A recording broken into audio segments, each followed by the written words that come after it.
Hi everyone. My name is Michael Marin. I'm an assistant professor teaching stream here at the Institute for Management and Innovation, and I'd like to welcome everyone to our second seminar in our fall 2023 series. The purpose of these seminar series is to connect researchers, industry professionals, and students to engage in discussions about recent developments and challenges in the fields of big data and artificial intelligence. This seminar is entitled Housing is the Number One Issue in Mississauga, Telling the Story Through Data. And we are privileged to have Jason Bevan, Director of City Planning Strategies for the City of Mississauga, as our speaker. He is responsible for planning and housing policy and data and has been at the city for 5 years. Prior to joining the public sector, he worked for a demographic and municipal finance consulting firm. The goal of housing policy is to ensure that all individuals have access to safe, affordable, and adequate housing while promoting sustainable and inclusive urban development.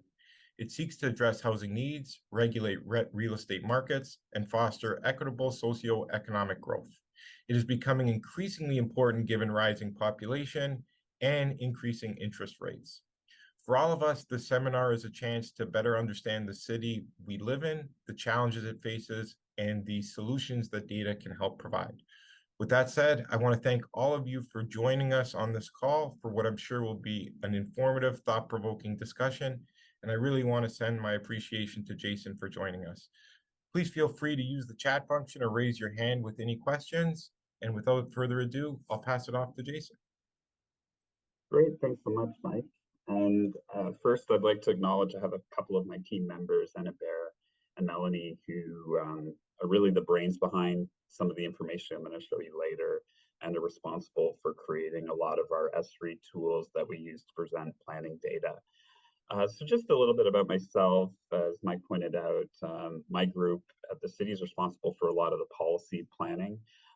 We're really separated in two streams. We kind of have a development and design stream who approve development applications, and then we have more of a policy stream, which my team is responsible for. So that's doing kind of our background work for our official plan and zoning bylaw and all of the amendments that our city initiated. Also attached to our responsibility is housing. And currently we're in a two-tier system where the lower tier municipalities such as Mississauga, Brampton, or Caledon are responsible for a lot of the local elements, but we currently don't operate any government-owned housing or assisted housing or rent subsidies. That's the region of Peel. However, as many of you might know, there is a review right now underway, and the government is committed to disillusionment process for services that are currently administered by Peel region might come to the local level as well. So that's all. With all that's going on in housing, our team at Mississauga, we're also looking at a lot of the impacts associated with Peel dissolution. So also in our team, we do a lot of data work with housing, development pipeline, as well as the census, and I'll show you some examples of that in a minute. So just some background information.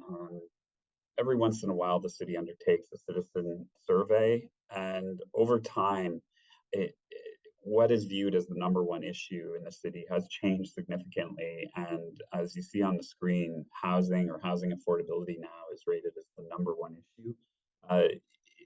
Historically, traffic, crime, safety, transit have been more issues, but we see it across Mississauga as well as the province, but that affordability is increasing as an issue over time, particularly in income groups that historically have been able to more easily afford rent or ownership housing, like in the middle income.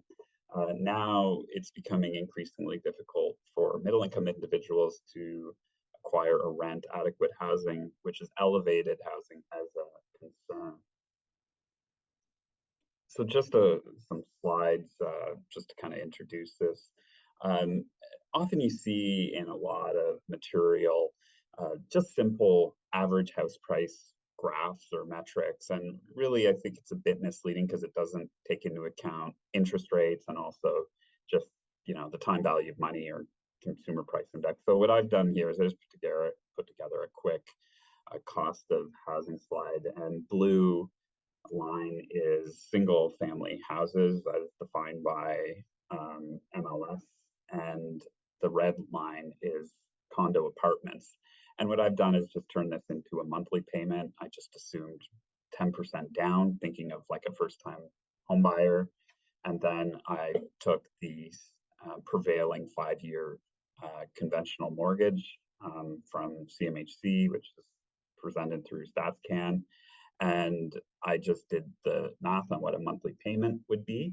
And you could see, even with an adjustment for consumer price index, so these are all in 2023 dollars, you can see the average monthly payment has increased from around, say, 3,000 in 2005, and we're up around 8,000 today with current interest rates, which is a shocking increase, quite frankly. And I understand that a lot of people buying a single touch home likely have a condo or another home and they're upsizing, so they probably have a lot more than 10% down. But nonetheless, you can see it's still a stark increase. And in terms of the condo apartments, we're roughly $1,500 as a monthly payment. And now we're up to in the order of $4,000 this monthly payment with 10% down for an average resale condominium apartment in Mississauga. So it goes without saying that's a significant increase even from 10 years ago. And prior to that, between 2005 and about 2015, you could see house prices were remarkably stable, especially for condo apartments. So, if you waited a year to buy a house, or a condominium, you were not really that worse off because your income was increasing roughly at a similar rate to your average mortgage payment. So it's really been since the kind of, you see on the graph about the 2015, 2016 period where you see this escalation.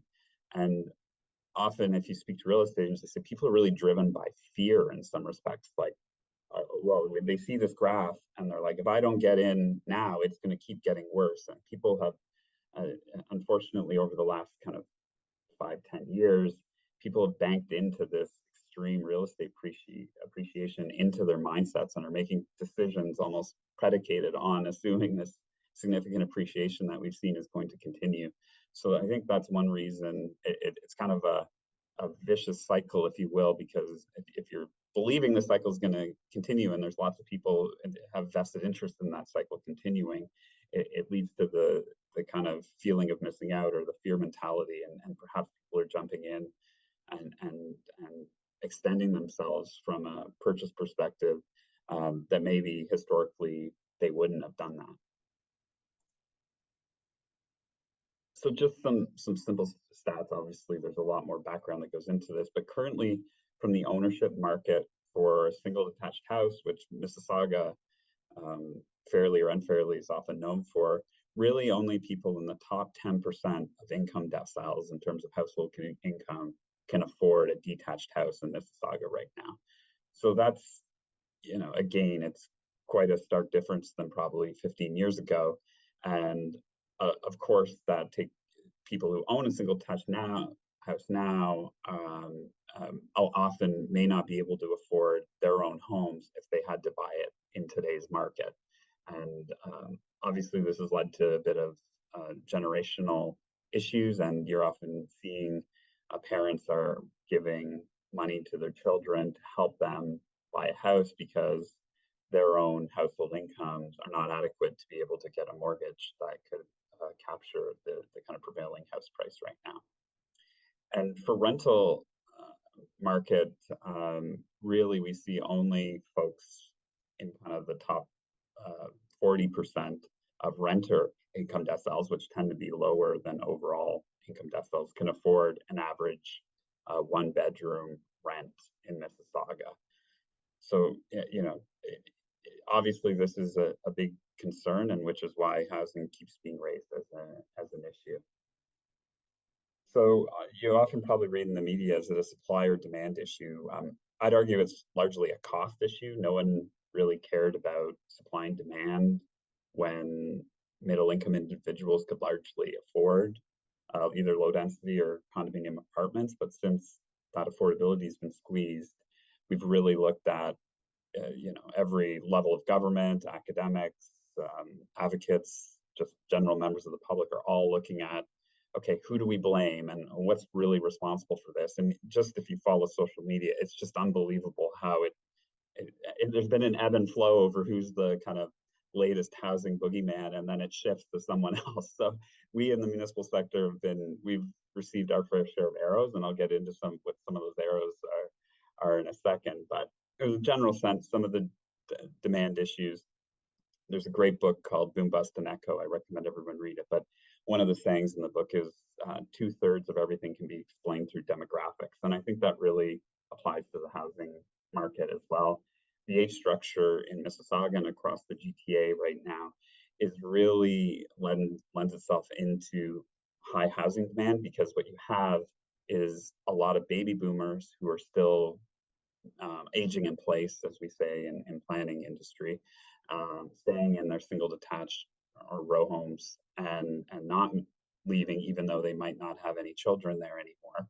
And then you have the millennial demographic group, which is quite large, and kind of they're in their kind of early 30s and looking at starting families or started families and looking at housing as well, and looking particularly at larger units, etc., to kind of start a family. So you have kind of two big cohorts, not to mention Gen X, which I'm a part of, all looking at housing looking to purchase housing at the same time. So that's really led to this kind of confluence of events with demand, where you have multi generations of individuals all looking for the same limited housing all at once. Immigration, it's been kind of it's been a bit up and down over the last few years. I think a lot of folks might know that during COVID, immigration, including non-permanent residents, which is in Mississauga and elsewhere, is often international students.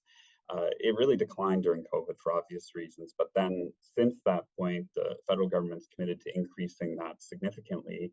And you have you have the age structure that I mentioned of the existing Canadian base, and then you're adding, higher immigration levels, and that obviously has impacts on the housing market as well. In investor share purchases, it's something in my career I've seen a large increase in the number of investor purchases, particularly of condos. So, for example, the 2021 census showed in Mississauga roughly 2/3 of new condominiums are owned by investors looking to rent out. It probably matches what you might see when you obviously see the videos of sales, launches, etc., and you see all the brokers looking to secure units for clients, multiple units in a building. This has changed from maybe 10, 15 years ago, when it was more around perhaps 1/3 of the units were looking for either short-term investors, like assignment sales, or purchase a unit to then rent out. So in large part, the rental market that historically in the say 70s, 80s was largely occupied by the large purpose-built rental buildings that you see in areas in Mississauga like Cooksville and Erin Mills, though, and Bloor and Dixie areas. Those historic purpose-built rental buildings have been largely replaced by kind of small-scale investors who are buying condominium units and then looking to rent them out. For many years, about 15 years, there was really very few purpose-built rental buildings constructed in Mississauga and across the GTA. And there's been a bit of a renaissance over the last kind of 5 years or so. We have seen more new purpose-built rental units, but still the majority of new rental stock has been from condominium owners renting out their units. So that's those factors and also, as I mentioned, the parents helping their children get into the market has really put a lot of demand for new housing. In terms of the supply side, what we've seen recently, and if you talk to any home builder, they'll say the cost of land and cost of construction has escalated rapidly. Even before COVID, cost of labor, cost of materials is increasing, and then COVID just accelerated that significantly where there were shortages. Everyone remembers, the cost of, plywood and those type of materials escalated significantly during COVID. They've come down a little, but overall, they're still up significantly. Concrete has gone up significantly. And there's limited skilled workers across the GTA to even achieve some of the housing targets that the provincial government's looking for cities to achieve. There's just, you always hear builders say, we just don't have enough skilled workers to really expand production. So instead of having, say, 3 condominiums under construction at a time, if we were to ramp it up to 6, you'd really need twice the workforce to be able to project manage and physically construct these buildings, which there isn't enough skilled workers in the area to really accommodate that. So there has been calls to increase the skilled workers for construction through immigration because there's just not enough being produced locally. Of course, interest rates, everyone's aware, it affects builders as well as purchasers. Builders finance their projects through the bank for construction financing before the units close, and they get the revenue from the purchasers once buildings are constructed. So the interest rate that applies to that construction period, which can take 5 years, so it's not an insignificant sum. It's increased significantly, and that's makes some of the pro formas or financial analysis landowners do a little more complicated.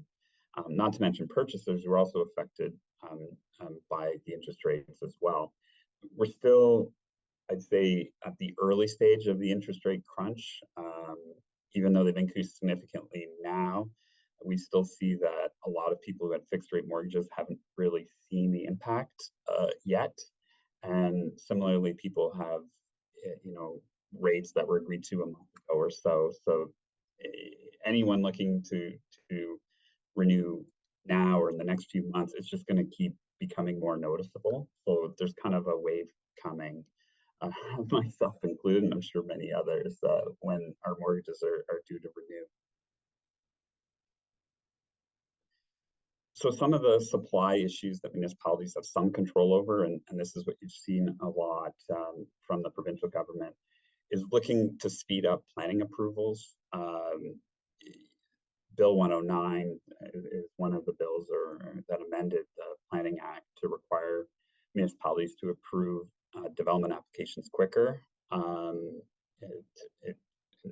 For some cases of rezoning, it's 120 days. To give you just a time sense of how long it will take to approve a rezoning. Often we find, municipalities are the ones that are largely the target of some of the legislation. Obviously, it's a two-way kind of street in that the developers have to submit applications that are complete and are reasonable, not if it's more out of scale with our existing zoning rules or official plan rules, then obviously it takes a little bit more time to analyze. Often we have resubmissions where there's issues with servicing or utilities or something like that. So we're committed, at least I can speak for Mississauga, to achieve the new provincial planning approval thresholds. But obviously we need to work with the development industry and their consultants as well to kind of make sure we're all working together to achieve that. Development fees built in when a developer builds a pro forma of all the costs and estimated revenues for development. It includes municipal growth-related infrastructure charges, so that'd be development charges, parkland dedication, building permits, community benefit charges, etc. There's several charges built into the cost of a unit for a builder. And really what that does is pay for new capital costs associated with growth. That's like new water mains, new sewer mains, There's school development charges as well. There's parks, recreation, fire stations, etc. And those costs have also been, the cost pressures facing builders are also facing municipalities because infrastructure has gone up significantly over the last several years. So that's putting pressure on fees. So, we do have control over those fees, but if we were to lower those development fees, which typically are about, say, 8 to 12% of the cost of a new dwelling, that money would obviously have to come from somewhere else. So that would mean increasing taxes on on the rest of the base of a city, or involve service level decreases potentially. So one of the other planning items that's gotten a lot of attention of late is increasing planning permissions in neighborhoods. So historically, the thought of planning was to basically zone neighborhoods for what exists there at the time. So if it's a single detached subdivision, the zoning would say this area is for single detached dwellings on 70-foot lots.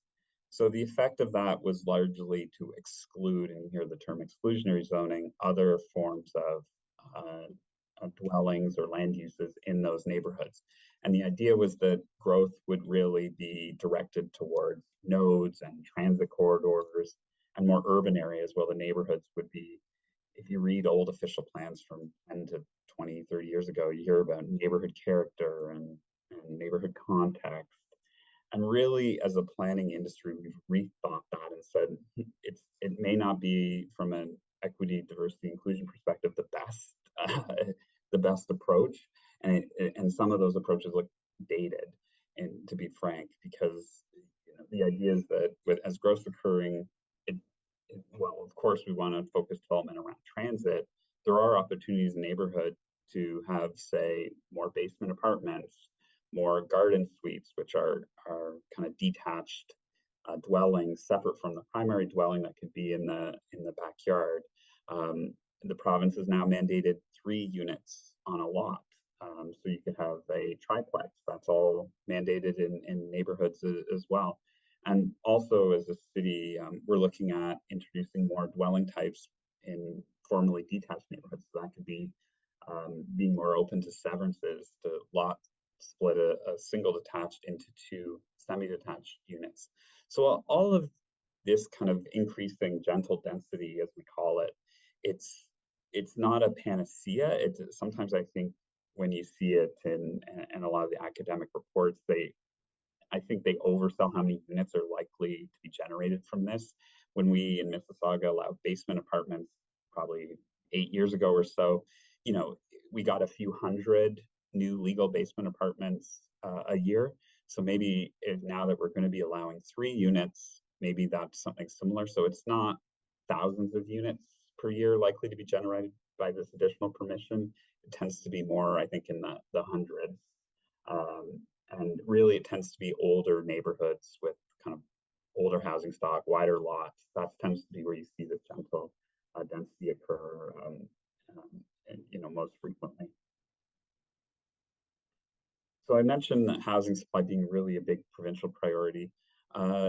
Mississauga's target from the provincial government is 12,000 new dwelling units per year. So that equates to 120,000 over 10 years.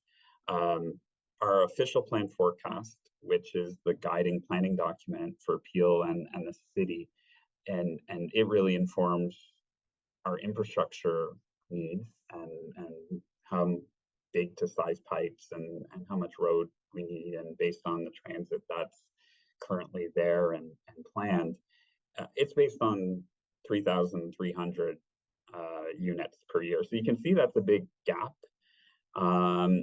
And I would suggest the 12,000 unit number it wasn't, I can't speak for the province, but it's a target, obviously, but I would say it's extremely difficult for a city like us to achieve, and other cities are likely to have difficulty meeting their target, just because it's one thing to suggest that, but there has to be a market for 12,000 new homes in the city, there has to be the ability to construct 12,000 new homes per year. And they have to be, all those units have to be sold or rented. And in some cases, the way housing works, it's really a regional market. It's not just Mississauga. If we're building a new unit and it's sold in Mississauga, it means in a particular area, that means that person could have bought somewhere else, whether in Mississauga or somewhere else in the GTA. You know, housing supply targets don't necessarily create the people to buy them. It's more just, you know, there needs to be a market for those units and an ability to construct them. So you can see the gap between our approved official plan forecast and the provincial target is quite large. So in a moment, I'm just going to share my screen on our S3 dashboard and development pipeline data, and we can see kind of how we're making out in terms of meeting that target.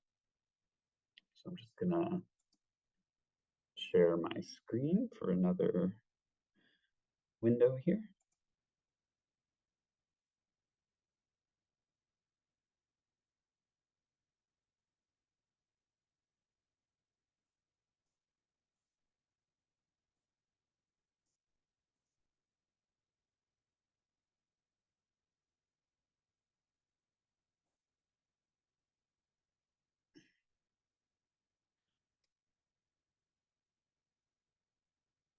Can we see this okay?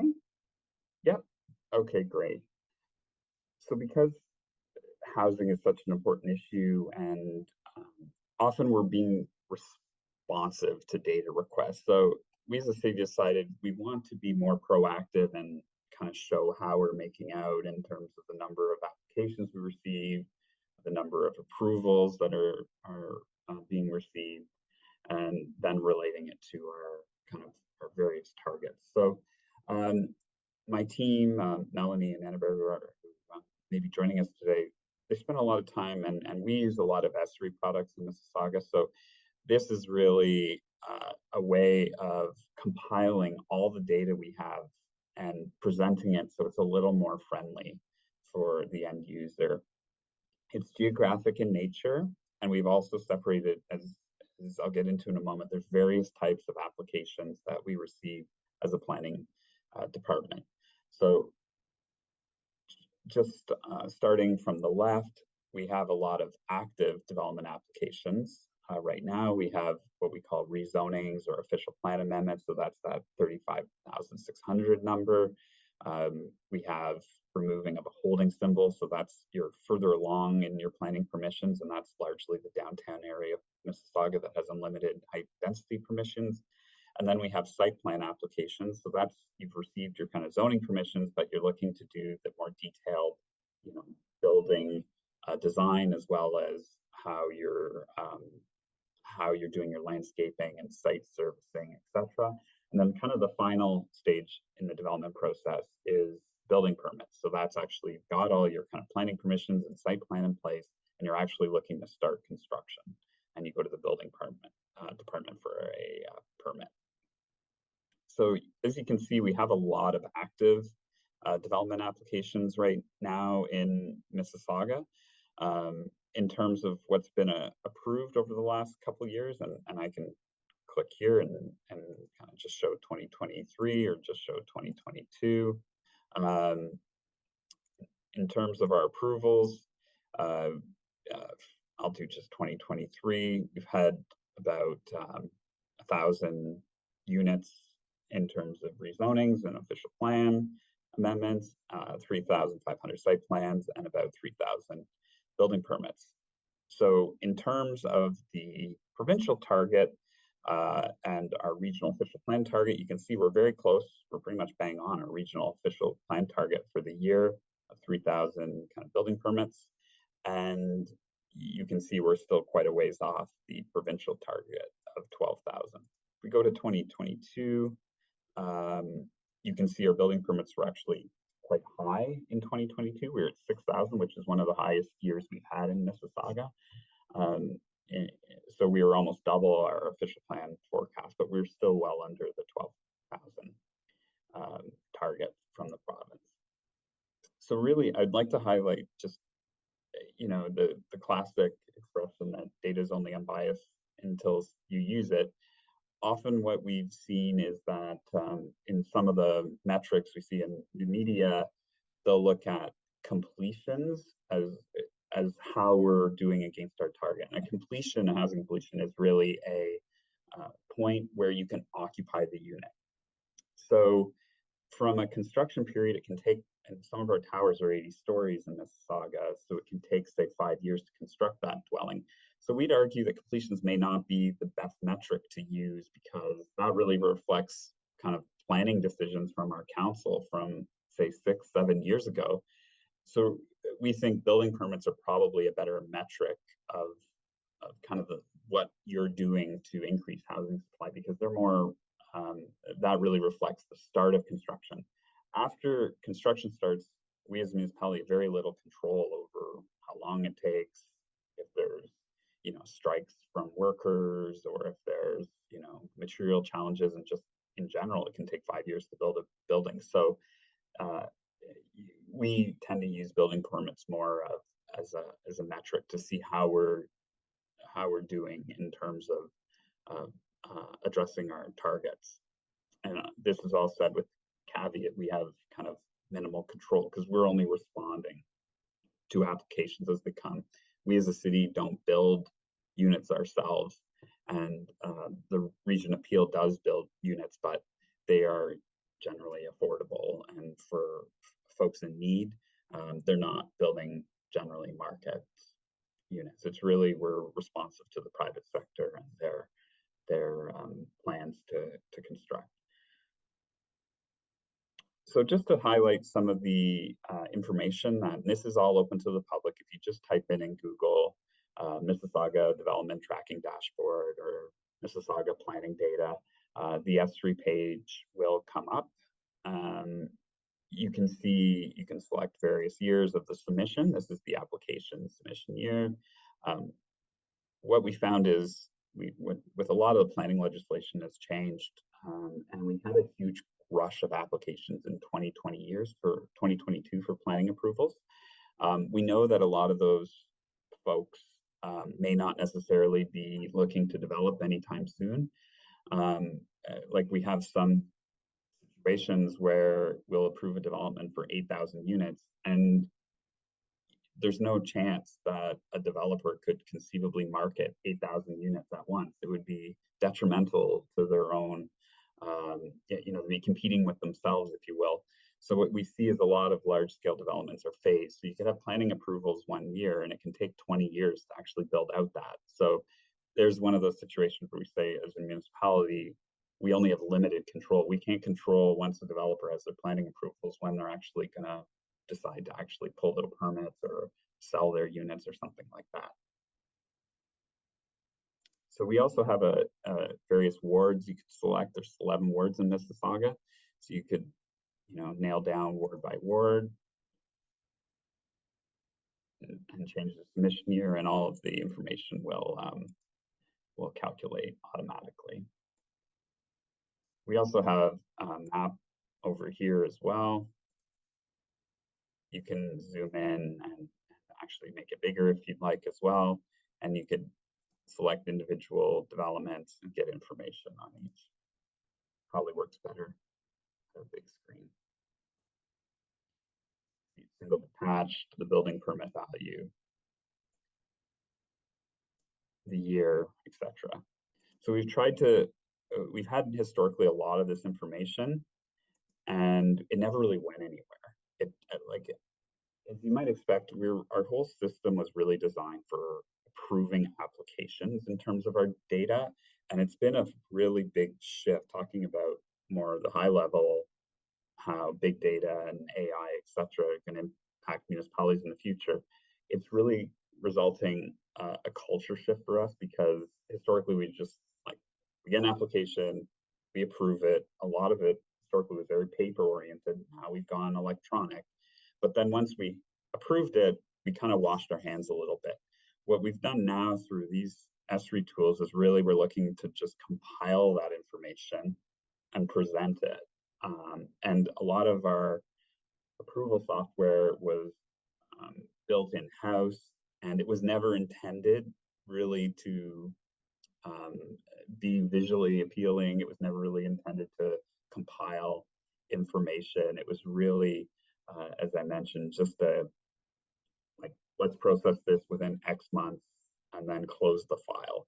So we're really thinking more about, you know, parent-child relationships in terms of applications. Like we have an official plan, and then you have children, which are site plans, and our system was never really designed for it to be rolled up. So we're looking to improve that, so it can be rolled up. Everything was more transactional, to just pick one word. And so we're really looking to take the data, do exports, and then manipulate it. Unfortunately, we've had a lot of just hiccups, systems talking to one another, as you might expect. But we're definitely, as we're replacing a lot of our application software in the future, we're really going to think about how the data is compiled and presented more at the forefront, and think about how the public can absorb it. So just finally, we have different unit types. Most of new dwellings in Mississauga are apartments, so you can hone down on various residential unit types.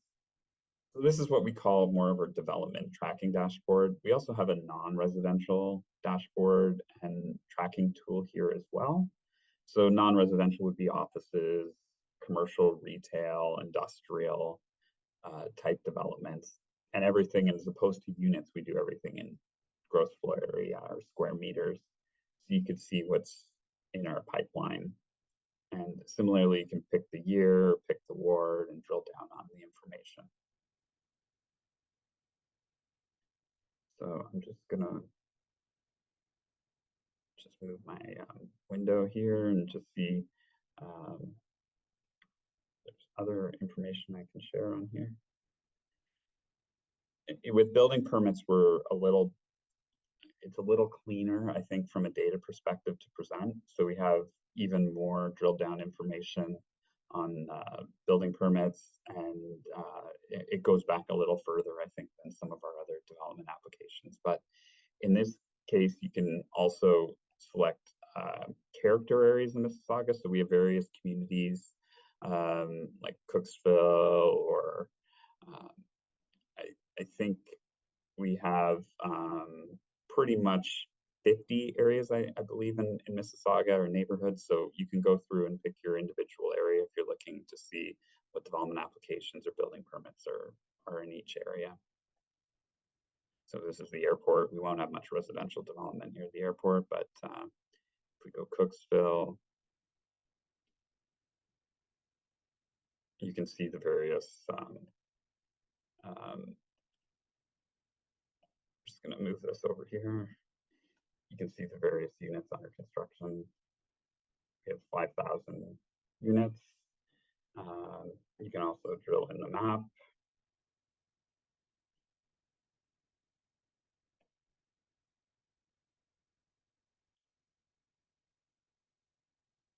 You get an address, type of quantity of units, the ward. You'll see language called MTSA. That's really major transit station area. That's the provincial definition. And you can see there's 379 units in this particular development. So that's more of a development pipeline. In terms of actual building permits, it's really the same information. It looks similar. We can pick individual years, we can pick individual geographies, character areas. So really, this was all kind of very manual, and my team spent a lot of time kind of compiling it, presenting it. So it's more of a self-serve option for members of the community and counselors and academics and students. Just in conclusion, before I get to some questions, maybe summarizing some of the pipeline discussion, and how we kind of have limited control maybe over housing supply.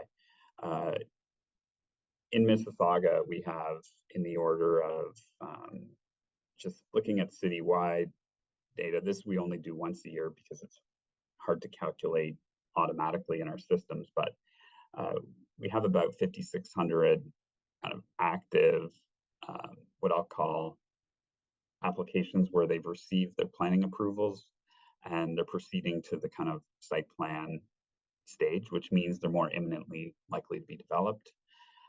We have 23,100 units in what we call our phase pipeline. So that's where we've provided planning approvals, but they're not going to put all the units on out for sale or start constructing at once. So it's phased over time. And then we have 6,100 inactive applications. So those are instances where we've given planning approvals, but the landowners just decided for market reasons, financial reasons, timing reasons not to move ahead with a building permit yet. In the downtown, it's a little bit, we have unlimited height and density in downtown, so you don't have typical planning applications, but we have a capacity for in the order of, 40,000 new dwelling units in the downtown. So you can see here, again, like where we have, it's hard for us to control all elements of the housing supply. A lot of it's dependent on developers. As a city official plan, we have in the order of 254,000 residential units where we give an official plan approval. And so that's well beyond kind of our 120,000 unit target. So some would still potentially need a rezoning, but our view is that our city structure and official plan really does direct growth to transit areas. But once we've done that allocation, we're kind of more at the whim of developers when they decide to seek applications. Once we have that application, obviously we'll do our best to process it quickly. So that's really a high level view of kind of housing and the situation in Mississauga. And I'd be happy to answer any questions about the data or just what it's like in the planning world right now and the pressure to kind of get more units constructed and address affordability. Thanks, Jason. That was excellent. Really, really informative. I'm just going to put something in the chat. Here at UTM, we have the Master of Urban Innovation program, which is a 20-month professional graduate degree here at IMI. Really does provide students with education and training to help build dynamic, inclusive cities and foster innovation-based urban economic development. I'm sure a lot of these issues that Jason's talking about will be brought in through that program. So if you are interested in this, please do look at that program. Jason, I've got a question for you, and this is something that I think about in my managerial accounting class. And we talk a lot about budget and budget development. And yes, we want to have targets and we want to ensure that our employees are working towards that target. But from all of your discussion, how did the province come up with 12,000? I mean, did they just it doesn't seem to be aligned with anything that the data is showing. So I'm kind of curious, does that impact morale at the city? Is that just politically motivated? What can you speak to that? It's a very good question. And I honestly don't have an answer. It was likely a political decision and each city was given a number. I would say Mississauga is a large population base. We're 750,000 people roughly. So I think not to speak for the provincial government, because I quite frankly wasn't involved in the decision, don't know their methodology, but I think they erred on, well, you have a big base, therefore we should give cities that have a big population or unit base a higher number. But what we found already in the last couple of years is cities that are closer to being their targets, they tend to be ones that have what we call greenfield land. So that's farmland that's approved for low density development. And it's easier for those cities to kind of meet their targets because A, low density needs to be constructed a lot quicker.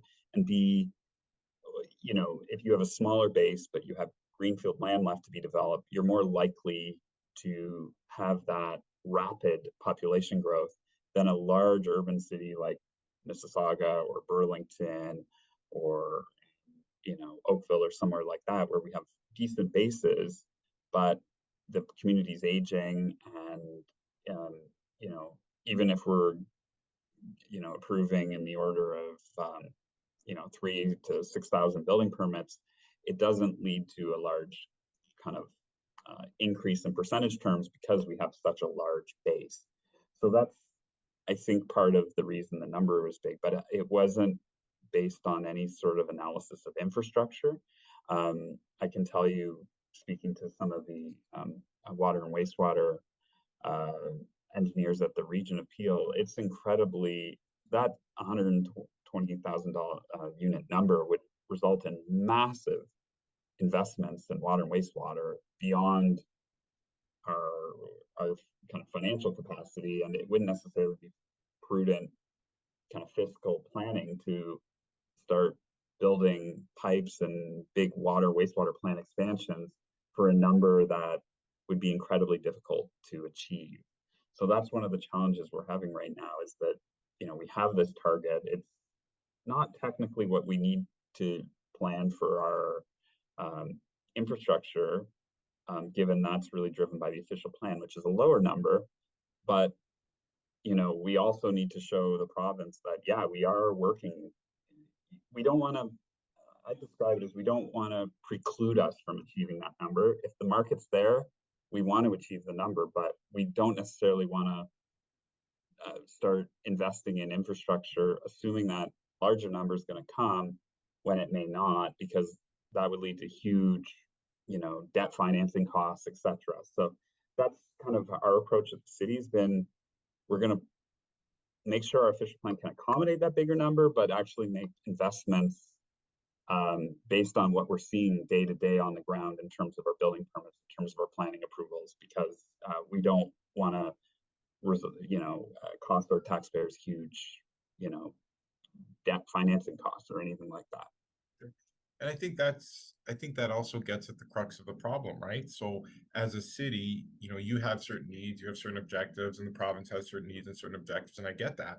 But at the end of the day, you're sort of relying on the developer, right? Does this make economic sense to develop? Is it justified? Is the cost there? And I'm sure that's a whole discussion in and of itself, right? Like the negotiation that must go on in your office between a given developer who's saying, I need this height density, or I need all 1 bedroom units for this to make sense, and then your desire to have, I guess, more functional housing supply, right?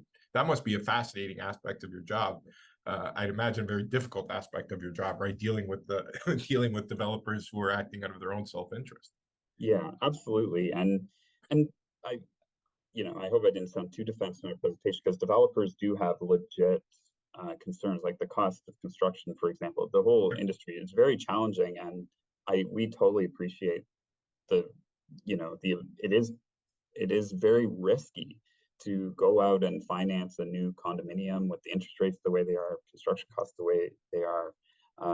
And but one thing we notice is some sites in Mississauga, we've had developers buy the land, go through the approval process quickly in a year, and they've already got their building permits and they're starting construction.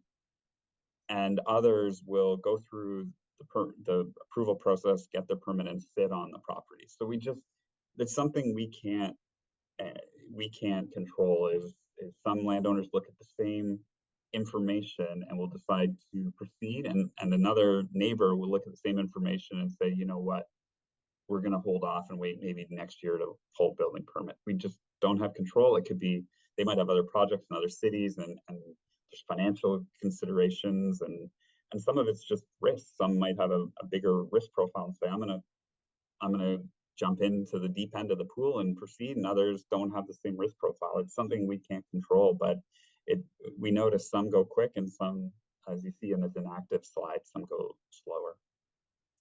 I guess my last question, this is sort of from a research perspective. One thing that I was really interested in the data was you had a variable called the prescribed value. what is prescribed value? Like, is that the developer who says this is how much I anticipate? Do you have sort of a benchmark? Because I find, again, any sort of output variable like that incredibly difficult to calculate. So I'm just interested in how the city of Mississauga is coming up with that. Is it for tax purposes? I'm curious. It's for building permit purposes. So, and I admit it is not, it probably is not super accurate, to be honest Sure. with you. But it's still an estimate, which is quite impressive Correct. to have. And it it doesn't get updated. One thing we're talking about, maybe I'll speak to the future to kind of improve it. But it's up building permit issuance. It'll be a an estimate of the value of that, whether it's residential tower or industrial warehouse or something like that. But what we found over the last few years, it underestimates the true value of that, the cost of construction. So what we're looking to do is use like a readily available per square foot construction value tool, like one of those generic ones that's produced throughout the GTA that gets updated monthly, so that prescribed value is more reflective of like the true cost of construction. I think what we'd find if we were to do a historic series, it probably is a bit light. Like I think a lot of the prescribed values would, it's still a crazy large number just because we have lots of developments underway and it's in the city, but it's the prescribed value is more rough, I would say, and we are looking to make it a little more accurate in terms of reflective of current construction costs, etc. Could make for a really cool research project and a joint project with UTM and the planning department. That'd be something that we should talk about. Does anybody have any other questions for Jason? I think this was a really informative session, a session that certainly impacts all of us, because housing is becoming, as Jason says, the #1 issue in the city and increasingly important in our day-to-day lives. Any questions? Okay, Abbas. Hi, Jason and Michael. Great talk. I loved it. And I had a few questions about the second unit registry that you mentioned. So what purpose does that serve to the government level and a homeowner level?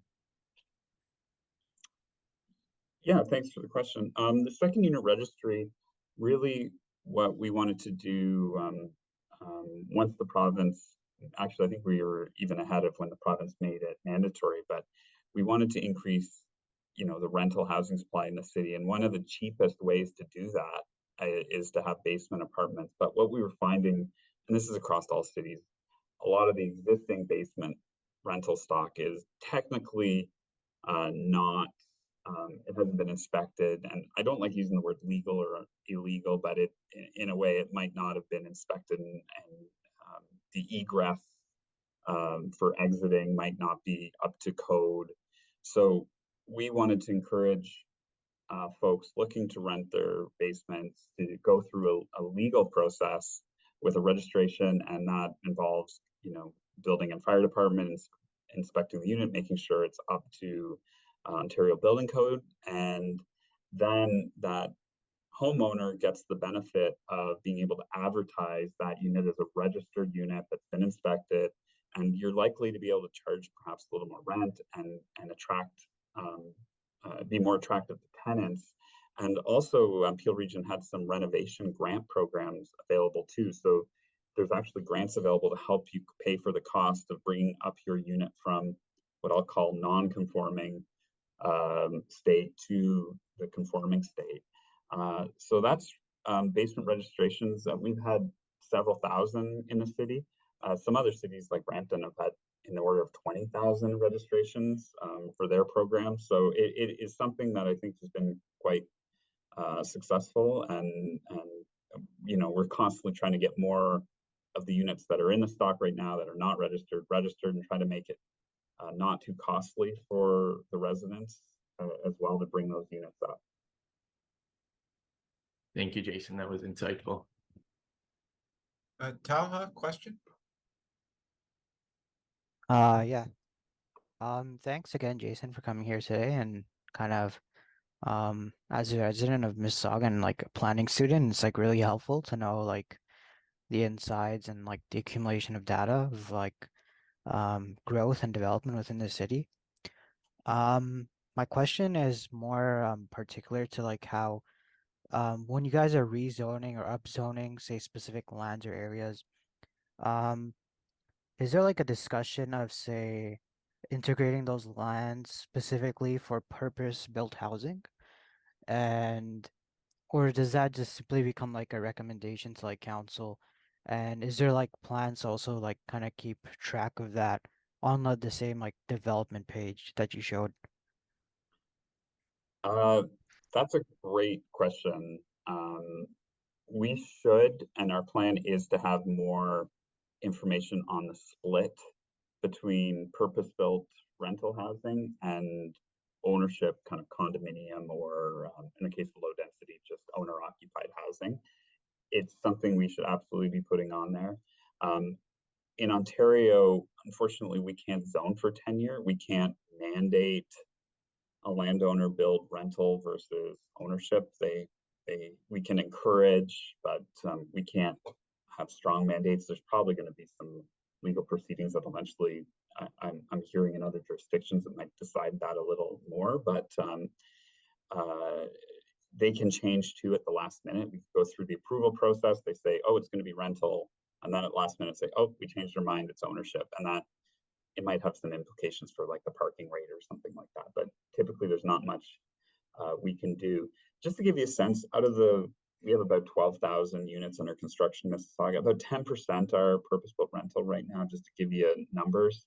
It's ideally we'd want that probably more in the 30% range, but sort of 20, 30% range would be better.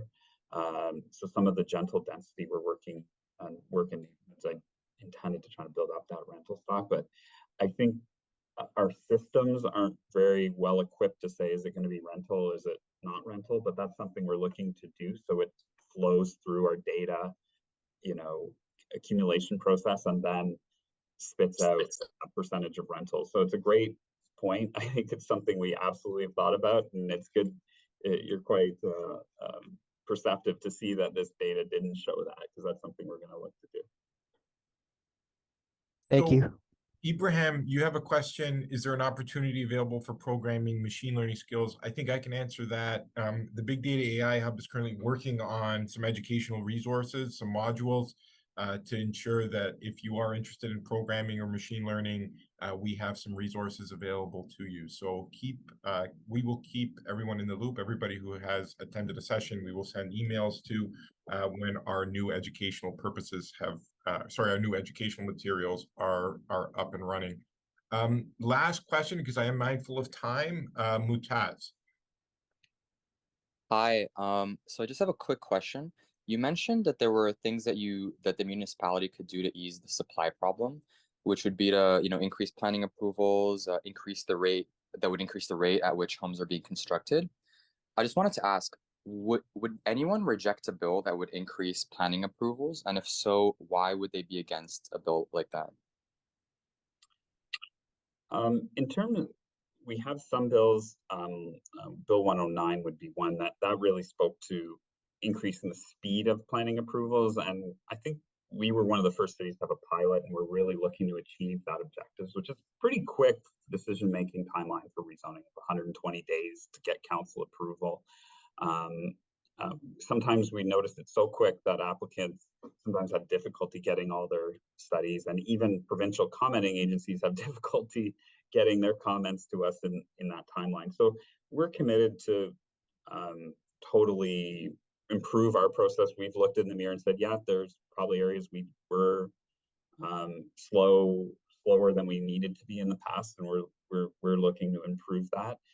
One of the challenges, and a lot of the kind of what I'll call fights at planning and development committee of our council, is about sometimes heights and densities of certain developments, and it's sometimes it can be hard to explain. But we have this city structure where we put the most growth around transit stations, and in our downtown where Square One is, that tends to be where we want the 60-80 story buildings. But it's just market economics that someone is always looking for a market inefficiency. It applies to any walk of investment. So sometimes we'd have landowners buy a site that's not in an area slated for, 50-story towers. It's an area slated for 25-story towers. And, their fiduciary duty probably to their investors is, let's try to maximize our return. So they'd go and say, I want a 50-story tower in an area currently for 25. Now you could say, then it gets into the very technical analysis about, what's the urban design? Is there shadows and wind implications? Can the site, does it make sense to actually have that scale of growth there? Maybe the transit isn't as good as it is in one of the other areas. There's probably a reason our official plan only wanted 25 stories there. It might not be as ideal a site as somewhere for 50. And then part of it is when we have these thresholds, it helps in plan infrastructure. Like the water pipes are probably designed for 25 stories, and the schools in the area can probably have more capacity or less capacity depending on the areas. So it's always a discussion. It involves a lot of give and take, both from the municipal side and the landowner side, and oftentimes we do get to agreements. I will say now, over the last couple of years, it's been a bit more contentious, to be honest with you, just because of the environment. Maybe in housing there's a little more high stakes. We're getting more variances than we had in the past for higher and higher heights, in particular. So we're working our way through that. Okay, with that said, Jason, thank you so much for an incredible presentation. Thank you everyone on this call. Like I said, if you are interested in these issues, I think our MUI program is really well situated for it. Our next session will be October 25th. We have employees from the Ontario Securities Commission coming in to discuss a little bit about how the OSC uses big data and artificial intelligence to identify fraudulent activity. So it should be a fantastic session, and I wish you all well. A happy Thanksgiving to everybody on this call, and we will see you next time. Take care.